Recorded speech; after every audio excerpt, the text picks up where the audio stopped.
Oui, je pense que Marois Risky a dans l'opposition, elle a pas connu le pouvoir, mais je veux dire comme députée d'opposition, je pense qu'elle a compris l'angle qu'il faut utiliser pour critiquer le gouvernement et essayer de mettre la loupe sur là où ça va pas. Ça, c'est sûr, Marois Risky est plutôt bonne là-dedans. Elle a le sens de la clip, etc. Bon, mais sur le sujet de l'éducation, moi, je pense que c'est un sujet qui est tellement important. Regarde, t'as des enfants, moi aussi, ils rentrent à l'école pour des parents, pour n'importe quel parent, c'est extrêmement important. C'est le futur de leurs enfants dont il s'agit. Puis, globalement, c'est le futur d'une société. Hein, tu sais. Moi, je veux aller au-delà du côté un peu partisan de il faut qu'elle martèle ça comme ça pour faire des points. Moi, ce que j'observe surtout, c'est que quand on arrive à une rentrée scolaire comme on est en ce moment, puis que tu as le ministre de l'Éducation qui sort pour te dire ça nous prend 8500 ou je sais pas quoi. Mais les chiffres changent tellement. Moi, je ne comprends pas. Justement. Il n'y a rien qui est clair. On est parti de... Parce que là, aujourd'hui... Ils sont à 1800.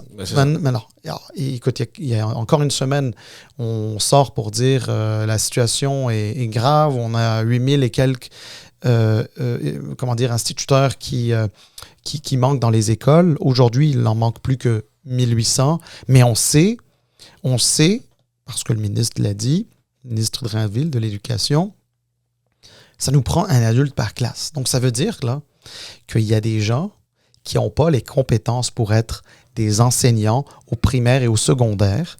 Et ça, franchement, comme parent, tu écoutes ça, tu penses quoi? Alors, tu imagines qu'adulte, là, c'est à partir de 18 ans. Donc, tu imagines qu'il y a des gens là qui pourraient avoir 18, 19, 20, 21, 22, c'est quand même très jeune, qui vont se retrouver dans une salle de classe puis qui vont devoir diriger ça. Moi, je trouve ça épouvantable parce que de passer de 8400, 8500, je me souviens plus trop, à 1800, écoute, ça veut dire qu'on a trouvé 6000 et quelques personnes en une semaine. Ça veut dire qu'on a pris un peu tout le monde et n'importe qui.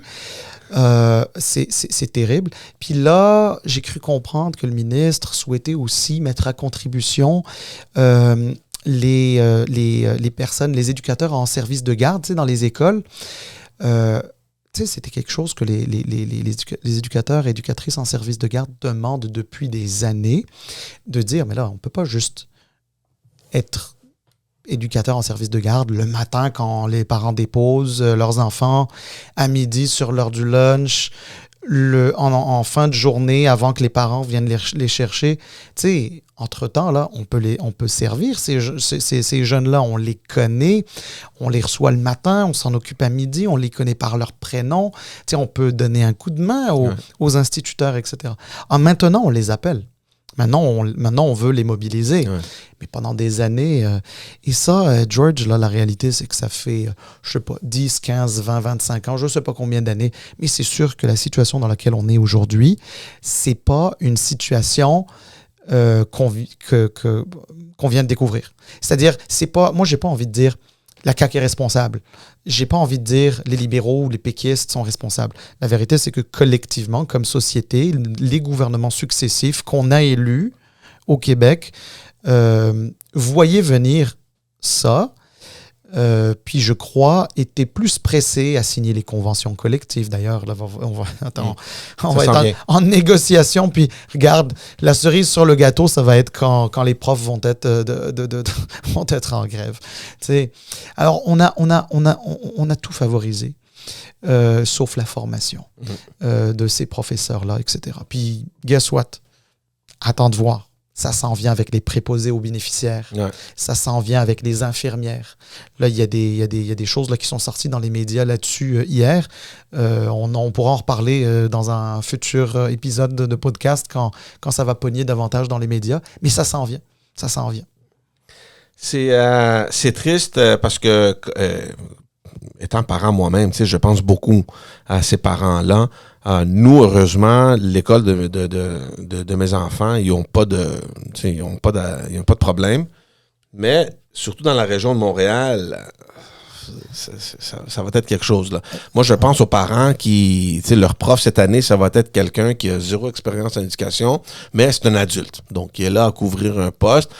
C'est grave, ça, pour l'apprentissage d'un enfant, là. Ben oui, puis tu sais quoi, ça insécurise les parents qui vont laisser leurs enfants là.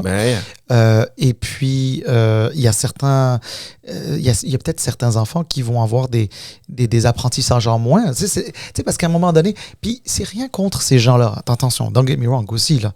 Il y a des gens qui ont entendu l'appel du gouvernement, l'appel du ministre. C'est des adultes qui se sont dit, OK, je vais y aller. Ils se sont portés volontaires.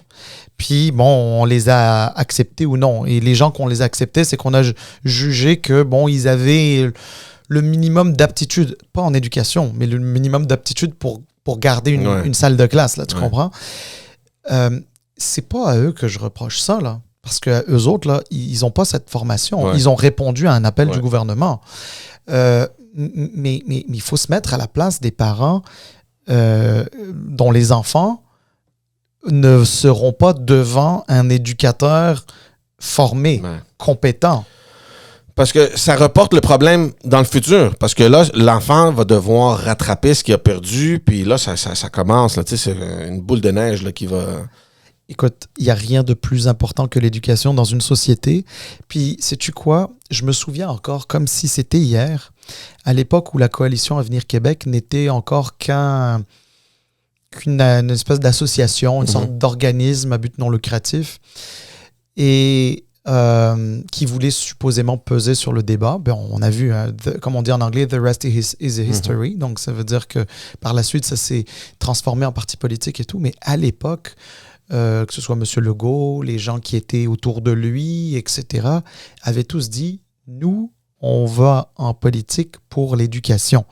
On est là pour l'éducation, rien que l'éducation. » Regarde, c'est pas impossible qu'il y ait des gens aujourd'hui qui ont voté depuis le temps pour la Coalition Avenir Québec qui se sentent probablement un peu trahis par ça, parce que ça fait 5 ans que la Coalition Avenir Québec est au pouvoir. Il y a des gens qui se sentent peut-être un peu trahis parce qu'ils considèrent que l'effort en éducation n'a pas été à la hauteur des promesses. Honnêtement, là, si tu te repasses un peu, je suis sûr que ça doit exister sur YouTube ou autre, là, mais si tu repasses toutes ces conférences de presse-là ou les clips de conférences de presse-là, où M. Legault et la Coalition Avenir Québec, à l'époque dans l'opposition, disaient que la priorité ultime, ça va être l'éducation. Puis, tu sais, je te dis pas qu'ils font rien. Tu sais, la Coalition Avenir Québec, il y a des choses qu'elle fait très bien, d'autres choses qui sont discutables. Mais je sais pas à quel point l'éducation est si centrale que ça. J'ai l'impression que c'était un argument de vente.